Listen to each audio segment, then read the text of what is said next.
Flamengo avalia contratar Neymar para 2026. Real Madrid quer destaque do PSG e Santos segue em negociações com Gabigol.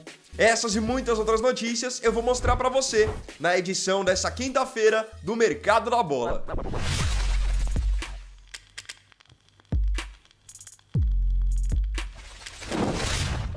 Suárez renova com o Inter Miami. Nós vamos dar início à edição dessa quinta do Mercado da Bola falando sobre o futuro de Luizito Suárez. Aos 38 anos, todo mundo sabe que o Suárez não é mais aquele mesmo que nós vimos voar no Liverpool, no Barcelona, até no Atlético de Madrid, muito na seleção uruguaia. E mesmo que hoje ele tenha várias limitações físicas, principalmente no joelho, ele não vai se aposentar para 2026. Na verdade, o pistoleiro anunciou ontem a sua renovação de contrato com o Inter Miami até o final de 2026. Então veremos pelo menos por mais um ano a parceria entre Suárez e Lionel Messi. E lá nos Estados Unidos, o Suárez tem feito muito sucesso, é claro, porque mesmo que ele esteja com uma idade avançada, com toda a qualidade que ele tem e sabendo os atalhos do campo, ele vai bagunçar. Foram 42 jogos nessa última temporada, 14 gols marcados e 15 assistências. Real Madrid planeja oferta por Vitinha. Desde a metade de 2024, o Real Madrid considera que tem um problema muito grande. Desde que Toni Kroos anunciou a sua aposentadoria, o Real Madrid perdeu o seu jogador do meio de campo que dava controle e ritmo ao jogo do time. Vários jogadores tentaram fazer essa função depois que o Kroos pendurou as chuteiras. Camavinga, Tchouaméni, Valverde, e mesmo que eles sejam bons jogadores, eles não conseguiram cumprir essa mesma função com a mesma eficiência do antigo camisa 8 alemão. Dentro desse cenário e com essa análise do Real Madrid, vem a informação do jornal espanhol Marca de que o Real Madrid quer contratar um jogador que tenha esse perfil que o Kroos tinha, de ser um cara que vai organizar o meio-campo do time, fazer a equipe ficar com a bola. E o nome que o Real Madrid identificou como ideal para exercer esse papel é do português Vitinha, de 25 anos, peça fundamental do Paris Saint-Germain, ontem campeão intercontinental, e peça fundamental também da seleção portuguesa.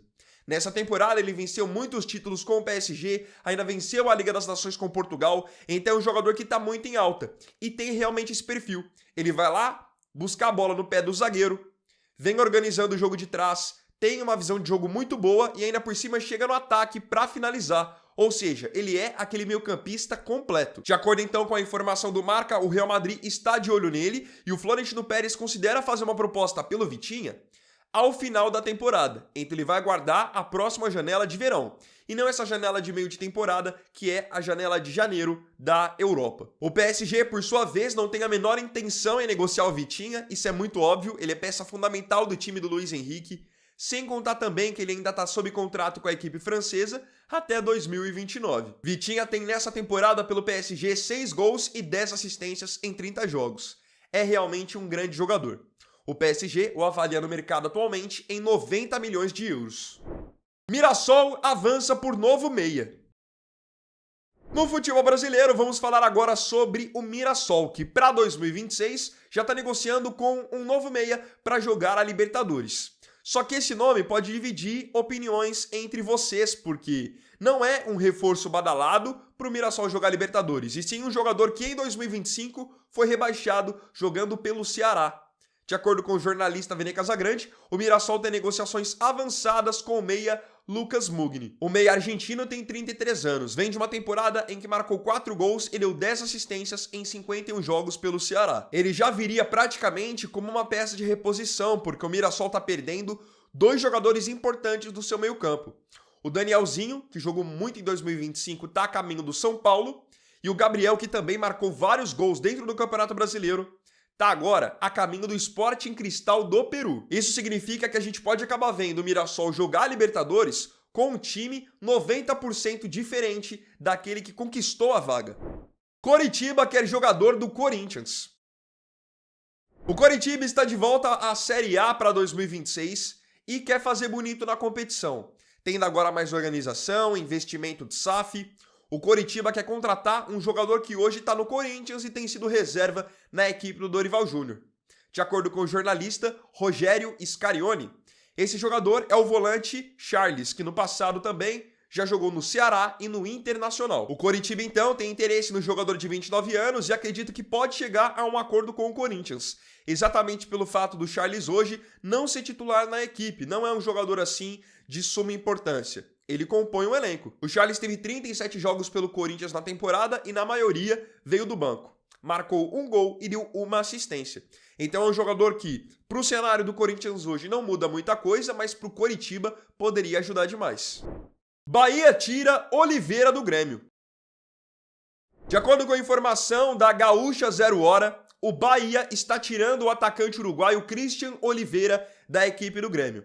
Os valores ainda não foram divulgados, mas o tricolor de aço chegou forte no investimento para tirar Oliveira da equipe gaúcha. Oliveira tem 23 anos e vinha com contrato com o Grêmio até 2027. Na temporada, disputou 37 jogos, marcou 5 gols e deu 2 assistências. O Bahia, então, querendo mais opções para o sistema ofensivo, vai agora avançando pelo Oliveira.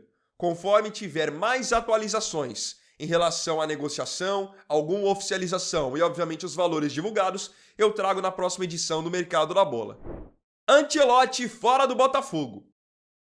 Calma que esse Ancelotti que tá fora do Botafogo não é o Carlo Ancelotti, técnico da seleção brasileira. E sim, David Ancelotti, que é filho do Carlo Ancelotti.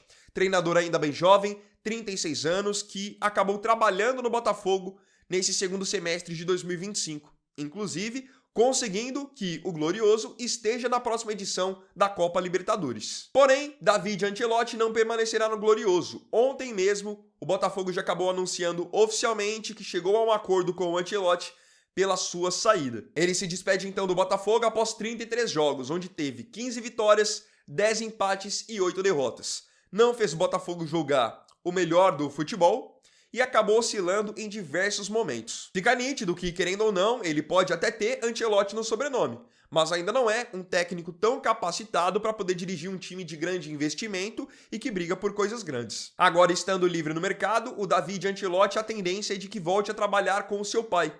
Já era certo, mesmo que ele continuasse treinando o Botafogo, que durante a Copa do Mundo ele iria trabalhar na comissão técnica do pai dele. Então agora ele fica livre para poder fazer isso desde o começo de 2026. Aqui fica até meio que uma curiosidade. Eu duvido que se ele não tivesse Ancelotti no nome, que o Botafogo teria o contratado, porque ele não tinha currículo nenhum. A vida inteira ele vinha trabalhando na comissão técnica do pai, como auxiliar, como preparador. Mas pelo fato de ter Ancelotti no nome, o Botafogo acabou trazendo essa grife. Ele não é o mesmo treinador que o pai. Ricardo Matias de saída do Inter. Após conseguir se safar da Série B, o Internacional vai agora fazendo uma grande venda. Já existia a expectativa ao longo de 2025 que para 2026 o Internacional iria vender o jovem atacante Ricardo Matias, de 19 anos. Isso porque o Ricardo Matias, ao longo do ano, já esteve na mira até do Al Nassr da Arábia Saudita, que é o mesmo time em que joga o Cristiano Ronaldo.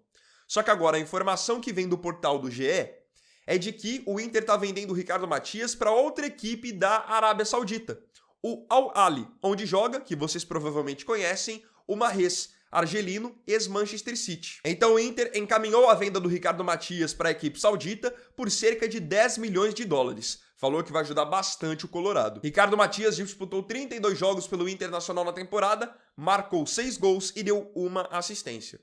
Dada a atual situação do clube e vendo também o potencial do Ricardo Matias, vendê-lo por 10 milhões de dólares é um valor muito interessante. Santos em negociações com Gabigol. Todo mundo já sabe que o Santos está negociando com o Gabigol. O ponto agora da história é que o Santos definiu 2 condições para avançar para trazer de volta o Gabigol para a Vila Belmiro. Quais são essas condições? De acordo com o UOL, até pelos problemas financeiros que o Santos atravessa, só tem 2 cenários em que o Peixe poderia viabilizar a contratação do Gabriel. Cenário número 1. O Santos contratar o Gabigol por empréstimo, o Cruzeiro não cobrar nada por esse empréstimo e aí, ao final do empréstimo, o Santos ter a opção de compra do jogador. Então seria algo que ajudaria muito o Santos, ajudaria o Gabigol também, que provavelmente teria mais espaço no Santos, mas talvez não fosse tão vantajoso para o Cruzeiro. Porque eu duvido muito que o Cruzeiro aceitaria pagar ainda algum valor alto do salário do Gabigol para ele jogar em outra equipe.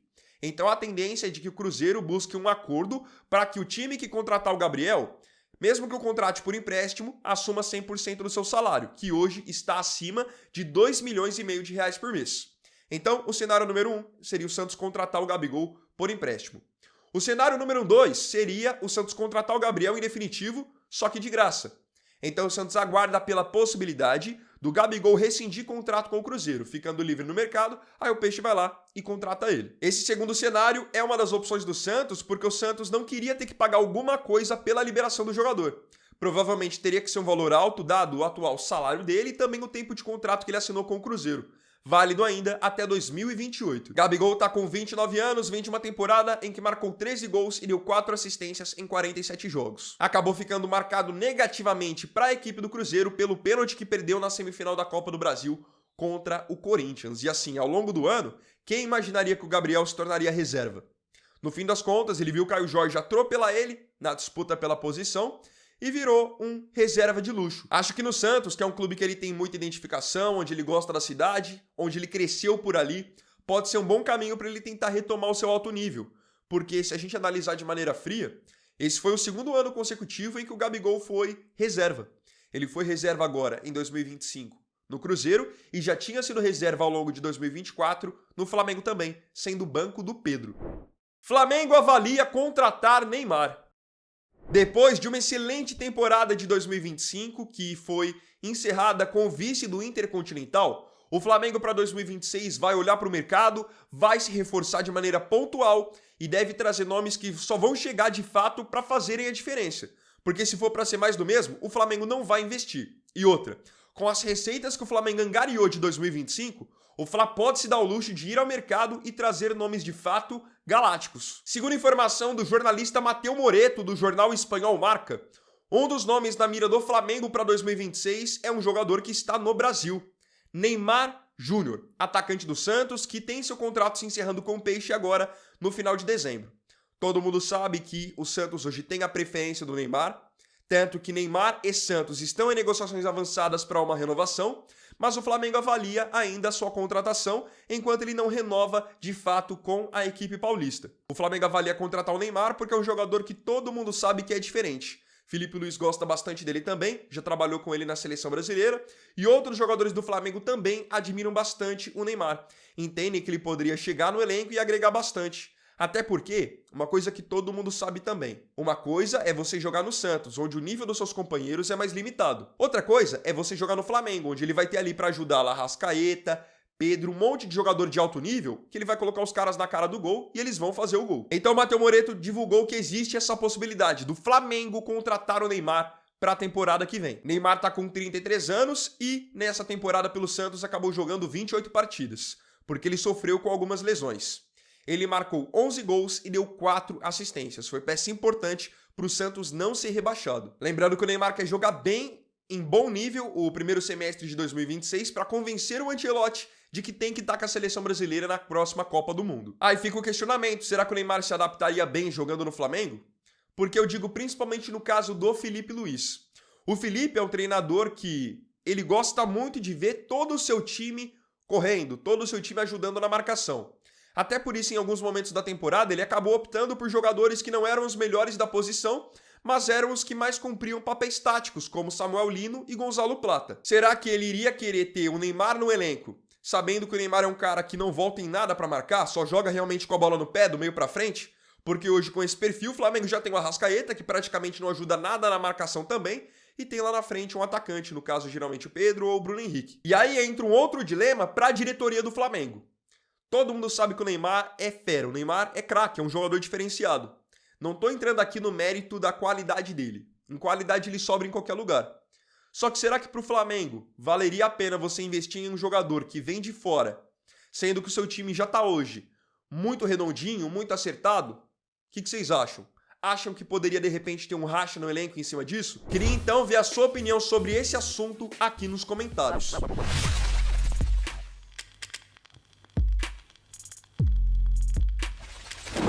Então, bom, galera, esse vídeo aqui foi o primeiro dessa quinta-feira.